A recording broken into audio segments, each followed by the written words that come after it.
আমাদের যেহেতু এবারে একটা বড় কার্যক্রম ফ্যামিলি কার্ড, ফ্যামিলি কার্ডটা কিন্তু সমাজ কল্যাণের একটা অন্যতম গুরু দায়িত্ব এবং সামাজিক যে সেফটি নেট, অর্থাৎ সমাজের যে আপনার সত্যিকার অর্থে দারিদ্রতা বিমোচনের যে সরকারের যুদ্ধ, তার মেজরিটি কার্যক্রম কিন্তু বেশিরভাগ সংখ্যক কার্যক্রম সমাজ কল্যাণ মন্ত্রণালয়। দুস্থ ভাতা বলেন, আপনার কি বলছে স্বামী পরিত্যক্তা বিধবা ভাতা বলেন, প্রতিবন্ধীদের ভাতা বলেন, তারপরে প্রতিবন্ধী ছেলে মেয়েদের পড়াশোনা, পিছিয়ে পড়া জনগোষ্ঠীকে পড়াশোনায় উৎসাহিত করা,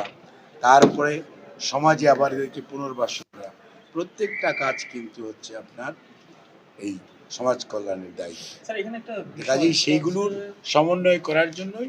আজকে আমরা যেহেতু এসেছি, সেই জন্য আমরা প্রত্যেকটা ইনডেপথ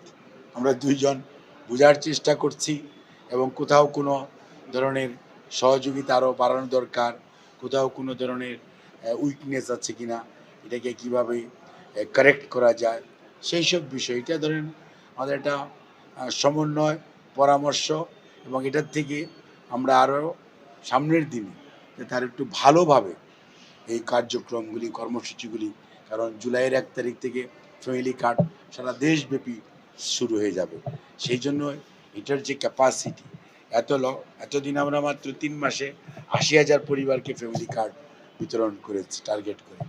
আগামী বছর আমাদের টার্গেট হচ্ছে 40,20,000 পরিবারকে আমার মাধ্যমে ফ্যামিলি কার্ড বিতরণ করা। কাজে এই বিরাট কর্মসূচি বাস্তবায়নের জন্য যে প্রস্তুতি, সেটাও আলোচনা এবং সব কিছু মিলে সমাজ কল্যাণের ক্যাপাসিটি, সক্ষমতা কিভাবে বৃদ্ধি করা যায়,